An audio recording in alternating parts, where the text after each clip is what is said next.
at NTV. Welcome back to Still Watching Morning at NTV. I'm Arnold Sagawar. Just 26 minutes to 8 a.m. Let's shift gear just a bit and talk about, well, the COVID-19, but from another angle, which is regarding the issue of medication. And it's only fair that we touch this particular conversation with, well, the best in the business, the pharmacists, the people who deal in the stores and the logistical side of things. Joining us for this particular one, we do have to my left the ED of Joint Medical Store, Joanita Namatebi, who is a pharmacist, and to my extreme left, Dr. Bildard Baguma, who is the ED of Joint Medical Stores. Ladies, gentlemen, thank you for making time to speak to us. Thank you very much for having us. Let me start with you, Dr. Baguma. I think been a logistical nightmare for many countries in sub-Saharan Africa. I don't want to just relegate this to just what's happening here, but it's been a logistical nightmare, especially given the fact that most of us are not spending, when it comes to the health space, not even 10% of GDP or of our fiscus in that particular direction. Give me a sense of Joint Medical Stores, where this has found you, and what COVID-19 has meant for the Joint Medical Stores moving forward. No, thank you very much. As Joint Medical Store, we have been in this pharmaceutical business for the last 41 years. We basically are a private, not-for-profit entity formed by the Uganda Catholic Medical Bureau and the Uganda Protestant Medical Bureau to provide pharmaceutical and other health supplies to both the private not-for-profit entities. We provide also these services to government and also to the private sector. And so this COVID found us in a position where we had for many years been doing this business, but being as it is that it disrupted many things, did disrupt also this pharmaceutical and health supplies chain. Key amongst these issues was that because COVID-19 had certain specific needs, for example, the need for personal protective equipment, many of these items were demanded in much more quantities than they were before. So that meant that the supply could not meet the demand. And because of that, the prices of these commodities increased world over. Secondly, because the demand was so high, many of these supplies, which unfortunately as a country, we literally import 90% or so, first of all, they couldn't be availed. Two, where you could get them, the prices were high. Three, while previously you could get suppliers to give you products and you pay over time, now many of them required prepayment. So that meant that, and then the fourth, maybe more critical matter was in terms of the logistics of movement. The air freights were disrupted, so was sea and road transport. So that meant that there was somehow we had to work in a real crisis to make sure that we can provide the necessary items to the people that need it in the country. Indeed, a disruption. Joanita, let me bring you in here. At the beginning of all of this, we're getting told, wash your hands so many times, sanitize. We saw the prices, definitely demand and supply here coming to the table. We saw prices just get disrupted just overnight. You know, the small sanitizer that you could get for, what, 10,000 before went up to like 30 and so on. As a practitioner, I just want to get your life experience in the past few months. As a practitioner, what does this present if we had another crisis maybe 3 years from now or 5 years from now? Do you see lessons learned from our predicament in the past 6 months that we could move forward with? Thank you very much. What has been very key is developing procedures to handle emergency procurement So in case we had another pandemic, we would have to work with these emergency procurements to ensure that we get items in time, but also working with partners to ensure that we can get commodities in time. In this pandemic, we've been able to work with other faith-based organizations in other countries to be able to supply each other. If I have gloves and another partner doesn't have, I'm able to lend them stock so that they're able to go through this pandemic. So we are actually going to continue with these systems to ensure that products are available all the time. Right, Doc, let me bring you back in, Dr. Baguma. Give me a sense of the major milestones that the pharmaceutical sector has well achieved over the years. I mean, you've given us the history over 40 years in business, but I can easily argue that 2020 could be, it has been make or break for some people in different sectors. I don't want to push the envelope and say even the pharmaceutical sector, but give me a sense of the achievements that we're looking at here. Yes, I'll maybe say a few words, and maybe my colleague who is a pharmacist can say more. I'm personally not a pharmacist, but I work in this sector. And my view is that over the last 20 years, I think a lot of progress has been made in a number of areas. One, and maybe the most crucial one, has been in the area of regulation. Because up until maybe 25 years ago, there wasn't sufficient structures and mechanisms in place for regulation of this sector. And I think, yes, you give or take a few issues that still exist.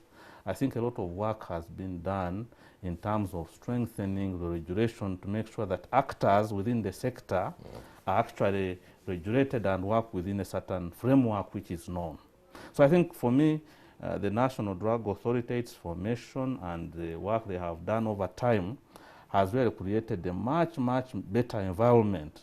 You know, if you would be surprised if you go to some countries in Africa here, you find there are countries where they still sell drugs in markets. You don't see it here at all. So for me, that's a major milestone that has been achieved. Secondly, there's the issue of quality.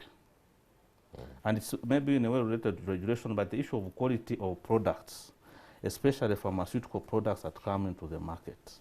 I think again, the National Drug Quality Control Laboratory, as well as the individual players' actions that try to ensure that we improve the quality of products that we give to our population, has been also another major milestone that has been achieved in this sector. But maybe my colleague might have a few others that she may want to add. I'll tackle it from two fronts. There is the educational aspect. In the past, we would have about 10 pharmacists graduating in a year, but now we have over 100, just 10. So even when you'd advertise for a job, you'd practically get no people applying for these jobs. But I'm happy to say that currently we are 1,500, and this has been possible because of the increased number of institutions that we have that are currently offering the pharmaceutical course. So currently we have 3, that is Makerere, one in Bara and one in Kampala International University. So that has been progress. Then the other one is on the professional front. We've been able to increase the number of pharmacists that have been registered. So we do have them filling positions. For example, when you come to the Ministry of Health, 10 years ago, it was just one person in the office, but right now we have over 11 pharmacists in the Ministry of Health, and we actually have a department there headed by a commissioner. So these have also been great progress for the pharmacist profession. Then also when you look at the manufacturing sector, over the years we have added more manufacturers. Right now we have 50 products that we are able to buy under Buy Uganda, Buy Uganda, Build Uganda. So these we are not importing. So this has also been great progress in the pharmaceutical sector. I want to just digress just a bit. and you've touched on the issue of Buy Uganda, Build Uganda. Definitely a huge initiative. Then there's the signing of the Africa Continental Free Trade Area, which is going to see goods travel across the 54 states at no tariff. But if we're to use the numbers, 70 to 90% of the drugs consumed in sub-Saharan Africa are actually imported from outside. Don't you get the sense that the next step would actually be more SIPLAs, more companies of that sort, you know, doing the manufacturing here? And do you get the sense that there's enough being done to harness that, and we do away with importing from the East and just find our foundation and make sure that we actually do more manufacturing? I love that you've given the background of it starts with the education. We can't be manufacturing without the human capital. But how then do we move to that step? I don't know if you get where I'm coming from. Yeah. Sure. Maybe you could touch that, Doc. Then, yeah, I could just comment a bit. My view is that yes, there has been progress in terms of the increase in local manufacturing of these products, but also Uganda, as it is, a very small market. It's a very small market of how many people now? 41, 42 million people. It's a relatively small market. And for pharmaceutical production to make sense, it must have a wider reach, because the cost of production would be so high if you are producing for a small population. Now, having said that, I think some initiatives at the regional level are very crucial if the pharmaceutical sector production is going to increase in this country. And so if you asked me, for me, the single most important thing that I think we need to do to make sure that this production can increase, one would be to increase opportunities for expanding the market, as it were. But also, secondly, I think government can be able to make certain incentives that can enable potential manufacturers to actually do so. Issues like access to land, issues like access to lower capital, that can actually help to build the pharmaceutical production industry in this country. A few initiatives, positive initiatives have been made. Joanita mentioned the Buy Uganda, Build Uganda initiative. Indeed, this initiative is very crucial to make sure that we provide some level of protection to local manufacturers, so that by so doing, maybe we can encourage more manufacturers also to invest here, knowing that at least that market is secured. Right. Joanita, do you want to touch that? Yes. What has been very clear during this COVID pandemic is the need to actually locally manufacture most of these products. So I think the starting point would also be on focusing on ensuring that the active pharmaceutical ingredients are actually made in Uganda. And it's a call for action for the pharmacists to ensure that we actually make these APIs in Uganda. Then you're getting very technical, and I like that. I like that. I like that. Just explain that to me, because it's like you're telling me that the final drug has so much that goes into whatever, you know, this value addition until you see the pill that you actually swallow, the amoxicillin. Yeah. There's so much that goes into that. Just break that down for me. So for the paracetamol that you swallow, it has what they call the active pharmaceutical ingredient, which is that paracetamol, then it has other ingredients. So currently what is happening, even for the local manufacturers, they are importing this active pharmaceutical ingredient. So if for one reason China is unable to provide this active pharmaceutical ingredient, it means that even in Uganda I would be stuck. So it means that in Uganda we must find a way of manufacturing these active pharmaceutical ingredients to be able to give you that paracetamol as a complete product. I see what you mean. Definitely lots of value addition to get to the final. I like that. I like that. Let's move on, Dr. Baguma. How did the COVID-19 really affect the supply chain? I mean, you've touched on the issue of the cargo. There were some countries that were hoarding PPE. Who knew that we'd use that word in the 21st century? It feels like it's the Second World War, where they would just import so much, and then how as the joint medical stores, you're at the forefront of this particular fight. How bad did it get at the height? We're not around the corner, yes, but how bad did it get at the height of it? It actually got very bad, to say the least. As you rightly pointed out, some countries, including India, for example, they got a certain list of products which they said, these products, no more, out of the question about exporting them. The same thing happened in China. The same thing happened in the US and many other places. And it got so bad that at one point, even as joint medical store, I said we are a private not-for-profit entity, but we reached a time when we had to ration certain products, to ration them to make sure that at least everybody gets something little. Not everybody gets everything. And look here, we are a private not-for-profit, but we are not for loss also, which means that that decision was based on both a humanitarian imperative to make sure that some people, at least everybody, gets some of these products. So the least I can say that it got so bad that our supply was getting very, very low, dangerously low, especially on the personal protective equipment, on the infrared thermometers. It got dangerously low. Of course, we also had issues with sanitizer. And therefore, we had to take certain steps. As I said, some of the immediate ones were, to ration some of them.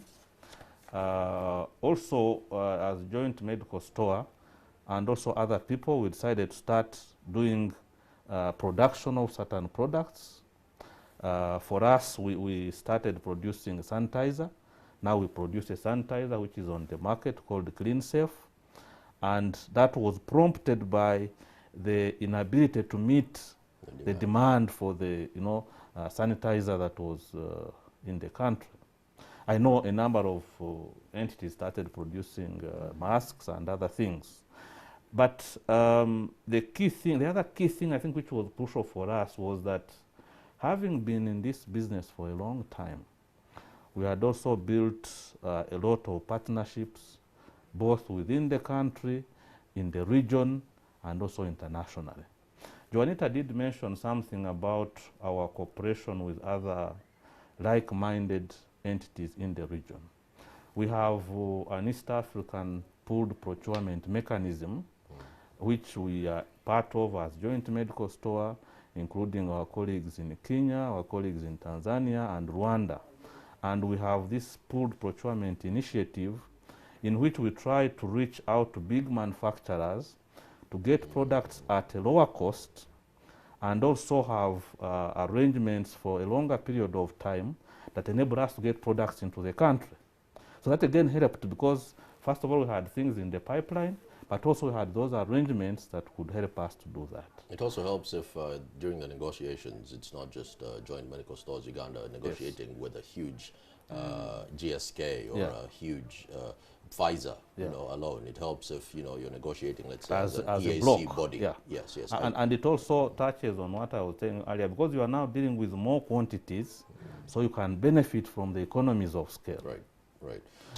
Juanita, more on the on your side, because I think Dr. Baguma can talk. I don't want to use the word wholesale, but you're more like down here, and you get to interact more with maybe someone like me over the counter as well as a pharmacist. That's how I would interpret it. Maybe you could correct me. This hoarding business, did it get that bad, even at the pharmacy level? Maybe you could just touch that for me. What actually happened is that suppliers were now getting in commodities to ensure that they prepare for the unknown in future.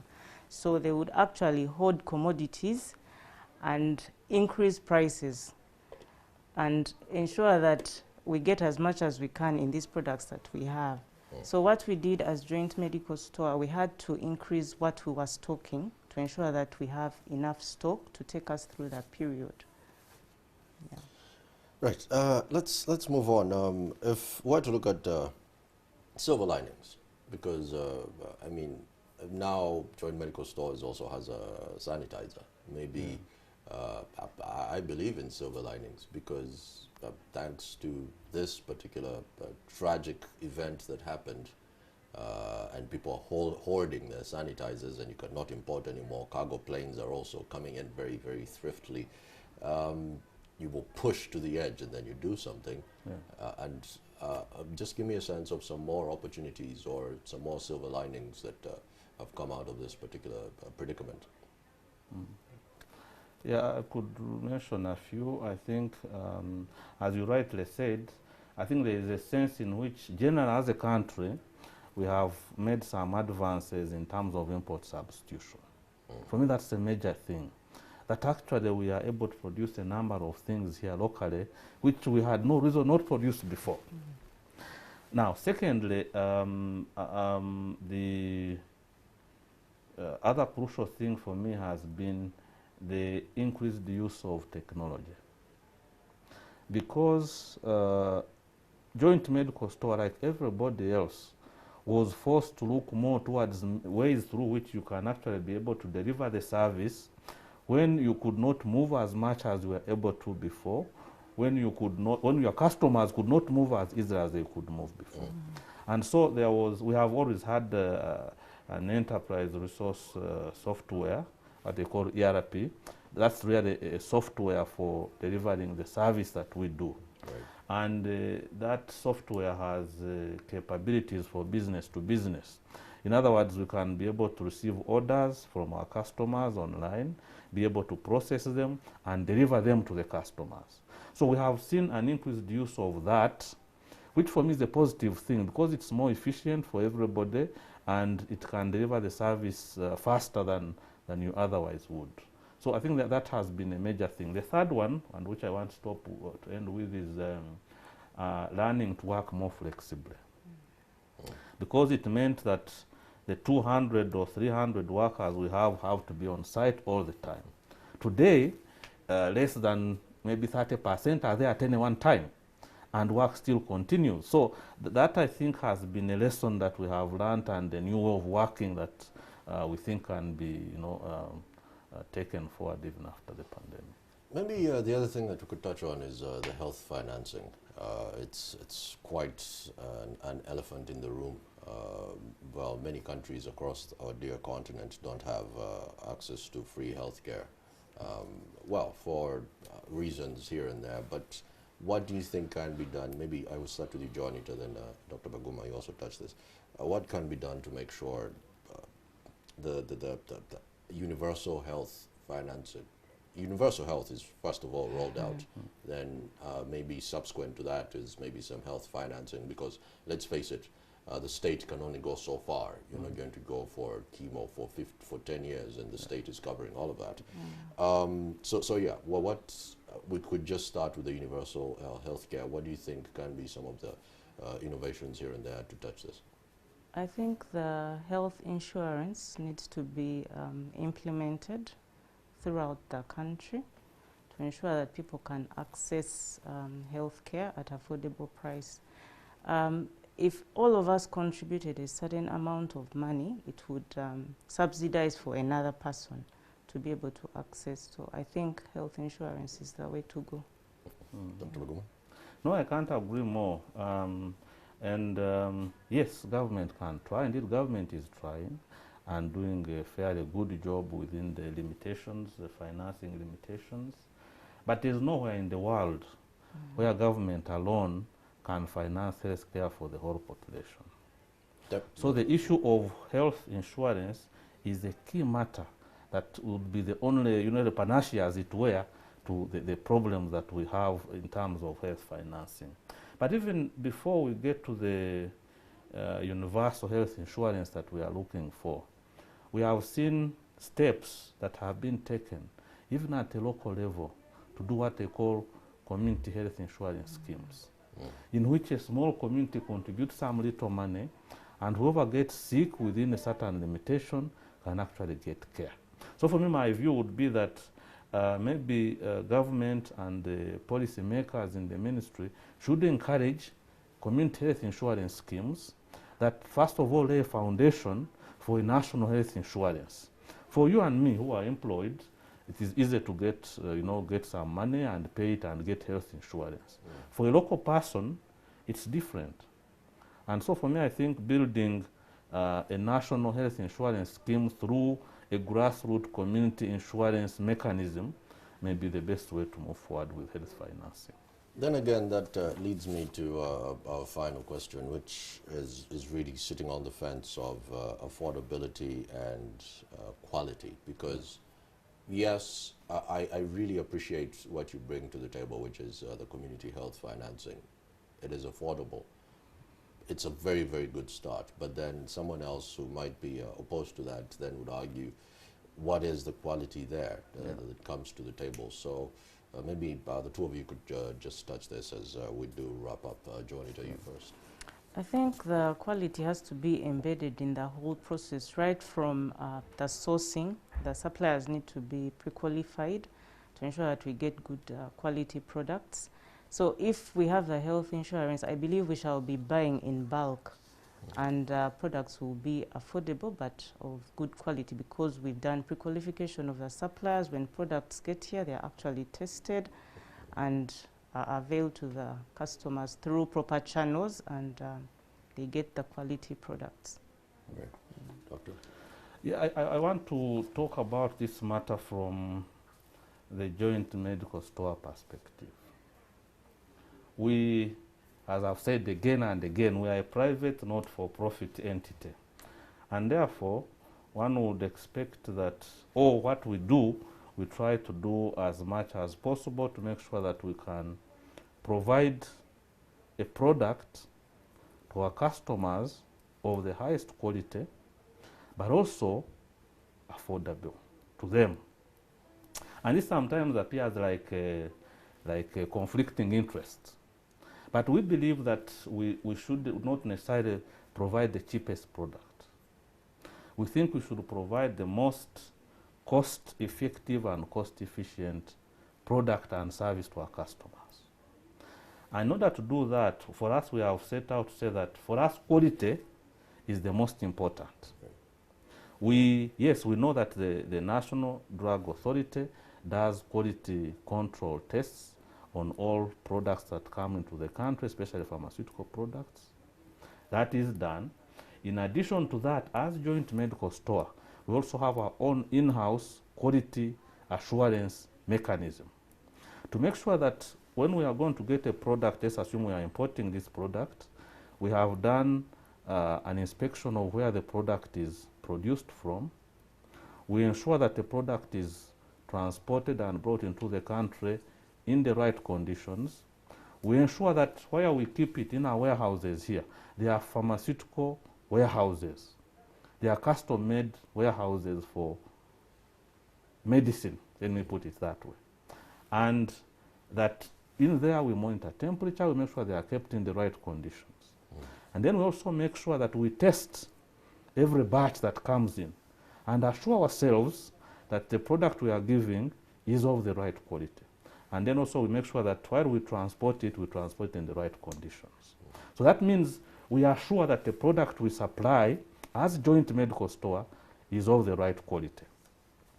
Now, it comes back to the issue of affordability then. And as I mentioned, that's why we are trying a mechanism of making sure that we diversify where do we source from. How do we make sure that actually where we source from, the product can be got at a good price, and that we pass on that good price to the customer. And that's why initiatives like the East African Pooled Procurement Mechanism come in, because then working with the other like-minded sister organizations, we're able to buy in bigger bulk and pass on that savings from the economies of scale to the ultimate customer that we serve. Very, very intense. Lady and the gentleman, many thanks for making time to speak to us. There was just to my left, Ms. Juanita Namtevi, who is a pharmacist with the Joint Medical Stores, and to my extreme left, Dr. Bildard Baguma, who is the ED at the Joint Medical Stores. Many thanks again for making time to speak to us. Thank you. Let's take a quick break. We'll be back with more Morning at 10 TV after this.